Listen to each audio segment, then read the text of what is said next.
Hey everyone, thanks for watching my Ned Talk. Let's chat about power and responsibility. Because these days, the people with power don't take a lot of responsibility. But there's one hero who does. He's been cleaning up our streets for years, and he's saved me personally so many times that he either loves my vibes or I need to rethink my situational awareness. I'm talking, of course, about Spider-Man. He inspired me to develop this.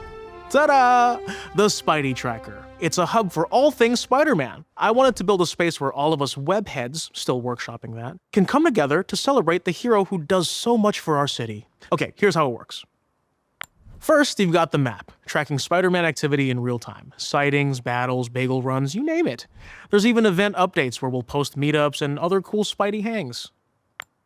The Web Watch is where you'll find news on the bad guys terrorizing our city. The more details we collect, the faster we can help Spider-Man take them down. Yeah, so that's Spidey Tracker. It's not about ratting out your neighbors to the HOA, Brandy.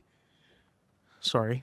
It's about coming together to support a hero who gives us so much and asks for nothing. Maybe together we can help him make it a friendlier neighborhood for everybody.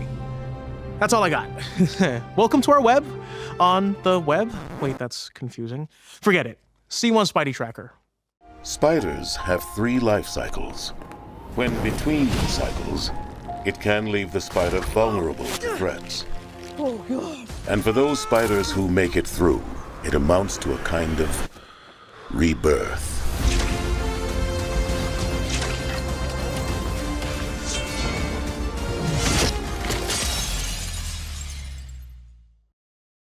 Welcome back, everyone. It's Charlie. Marvel and Sony released a new promo for Spider-Man Brand New Day. There's a whole bunch of Easter eggs, references here, a special website that they built into the actual subplot of the movie, but they made in real life too, called Spidey Tracker, so we will break it all down.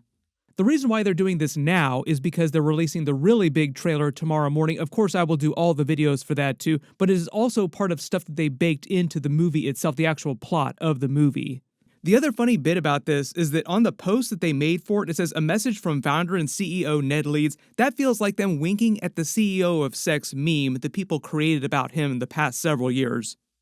The way they pitch this is it's a Ned Talk, like a TED Talk reference, but it's Ned Leeds giving this, and it's him being man in the chair, even though he's technically not Spider-Man's man in the chair anymore since Doctor Strange's spell. So even though they're delivering this to make it look kind of like a commercial in real life, like just like a promo for the movie, they actually released some preview images of the film itself, and the Spidey Tracker stuff does appear in the actual film. So this is part of Ned Leeds' subplot in the movie, with him and MJ trying to figure out who Spider-Man is, tracking him around the city, basically doing the same things that he did when he was Spider-Man's man in the chair in the previous movies. There's a ton of other subsystems in here. On the actual website that they created in real life, SpideyTracker.com, there's actually a bunch of previews for some of the characters in the movie, including some mystery characters too that we'll break down in the video. He makes the joke chatting about power and responsibility, great power and great responsibility. Remember, they gave that Uncle Ben speech from the comics to Aunt May during Spider-Man No Way Home when she was dying.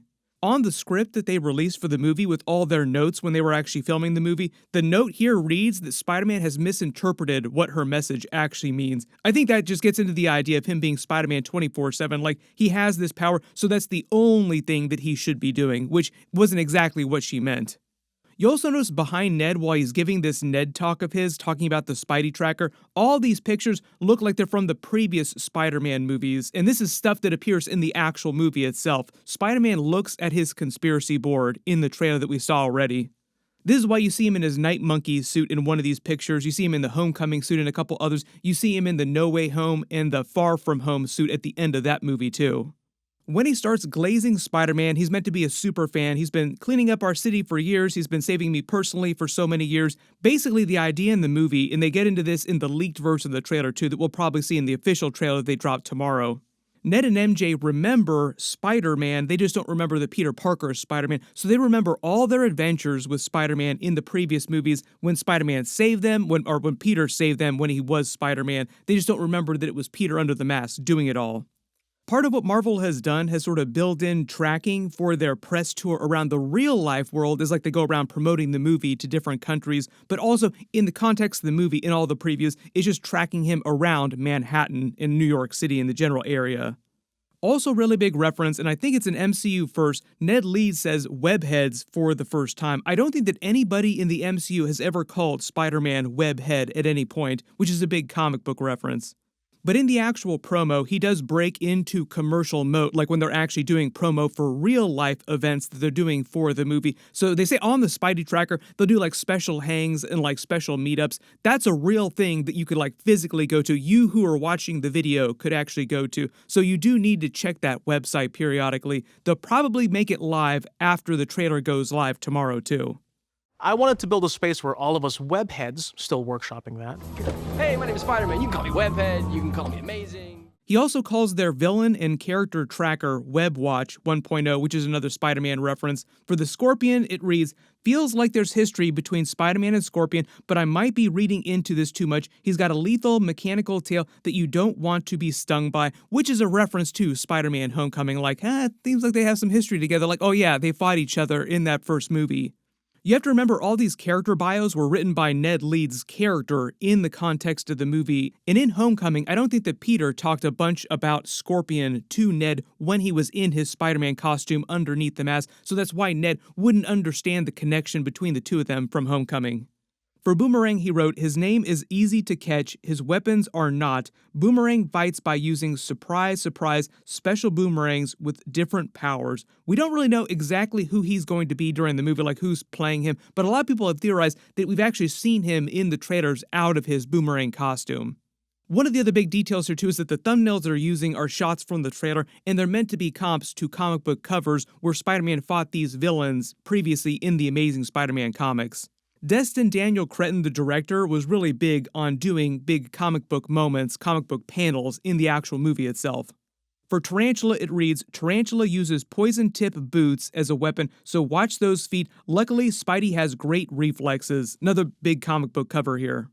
For the Hand, it reads, can someone tell me what ninjas are doing back in New York? The all-red outfits do go kind of hard, but feels like it's hard to sneak around in. Notice he says, can someone tell me what ninjas are doing back in New York City? So he knows about the Hand being in New York City previously, which is a reference to the Daredevil Netflix series. Daredevil Season 2 was real heavy on the Hand. The Defender series was also really heavy on the Hand characters. We are going to be seeing a whole bunch of those Defenders characters like Luke Cage, Iron Fist, Jessica Jones coming back in Daredevil Born Again Season 3. Maybe we'll see some Hand characters too, because there have been rumors about Elektra also coming back in Season 3. And I know there's been a ton of questions about Daredevil appearing in this movie secretly, but currently I don't think that he's supposed to appear in the movie. I think that when Charlie Cox says that he's not in it, he's being truthful. Yaminote. It means the Hand. For the Punisher, it reads, is he a friend of Spider-Man? They've been spotted together, but it doesn't always look like they're working as one. Either way, I'd want to stay on his good side if he has one. Which is mostly just a reference to the trailer footage that we've seen of them so far, where it seems like they've run into each other previously, like Spider-Man knows who Frank Castle is, he is the Punisher, and it seems like Punisher's familiar with Spider-Man, much to his chagrin, because Spider-Man has tried to stop him from killing people, which obviously Frank doesn't care about.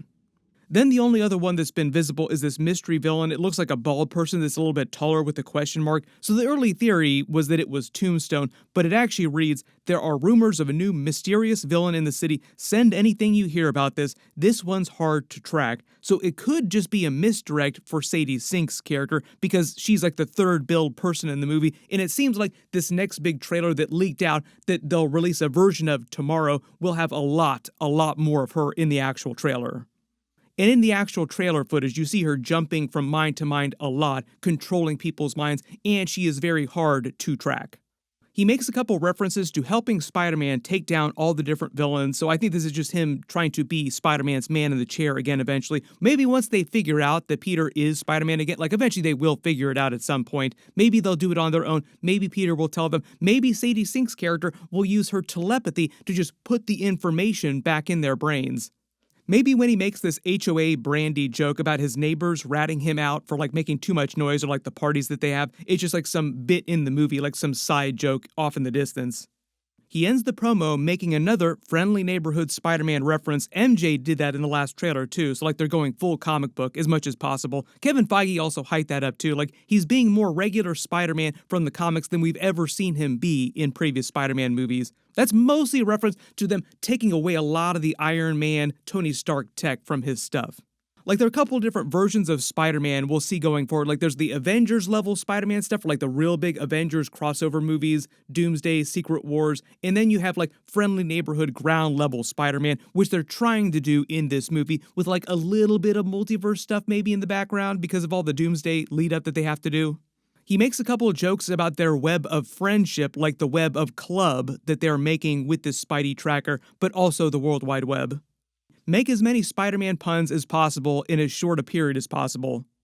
In a couple of the new preview images from the actual movie, like these scenes, zoom and enhance on his laptop. I can't read the code, but I'm assuming this is just programming for the actual Spidey tracker website in the tools that he uses, like the apps that he created, because zoom and enhance on his watch face is Spider-Man's symbol. I'm assuming that's a Samsung watch because the foldable phone is also a Samsung phone, and Samsung sponsored this whole Spidey tracker that they baked into the movie itself. They probably paid Marvel and Sony a boatload of money to do this.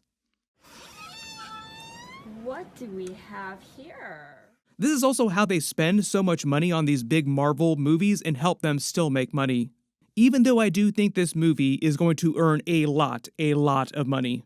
You also notice he's got a PS5 controller on his desk because, of course, more Sony, PlayStation stuff going on in the background. Stormtrooper Legos, that's another reference back to Spider-Man Homecoming. Peter took the Lego Palpatine with him. We actually see it in his apartment in some of the trailers. I can't quite read what's on his t-shirt here. It looks like Matrix code, but it's math equations, and it's probably a pun of some kind. Peter wears a lot of t-shirts that are puns like this. In the background on his wall, notice he has pictures of him and MJ from their school trip to Europe in Spider-Man Far From Home. Peter was with them in the picture before the spell, but that's straight up Back to the Future disappearing photo reference going on. There's another picture of him and MJ after graduation in No Way Home. Peter was also supposed to be with them in this picture too, but disappeared after the spell. Ned's glasses also kind of remind me of the Edith glasses. They're not the exact same type of glasses, but I think they're just calling back to things from the previous Spider-Man movies. Damage Control actually took the Edith glasses in No Way Home, so if you're wondering what happened to Edith and the drones, Damage Control control those now. They also dropped another picture of Peter coming to get MJ in their apartment in his Spider-Man costume to take her to Punisher's lair, asking him to protect her, MJ, from Sadie Sink's character, because earlier in the leaked trailer we actually saw Sadie Sink's character in somebody else's body talking to Spider-Man saying, I can't read your mind for some reason, like for whatever's happening with his evolution, his new spider powers, it makes him immune to her telepathy. So it seems like she gets pissed off at Spider-Man and says, I wonder what MJ's doing, and implies that she's going to go after MJ next. But there's a lot of context that's missing. We don't know why she's looking for something, what she's looking for, and why she seems so antagonistic to Spider-Man. For the most part, I think it's a big misdirect, and we'll probably find out in the trailer that they release tomorrow. So my video for that will post as soon as possible. Be sure to enable alerts for my channel so you don't miss that. Everybody post all your reactions in the comments below, and let me know if you spotted any Easter eggs or references in the new stuff they've released that I didn't talk about during this video. There's going to be a bunch of stuff happening the next couple of weeks. Another Avengers Doomsday trailer just leaked out. I've already done a full breakdown video of that. Click here for that, and click here for that brand new Spider-Man Brand New Day trailer. I'll update the link as soon as I post that tomorrow morning. Thank you so much for watching, and I'll see you guys in the next one.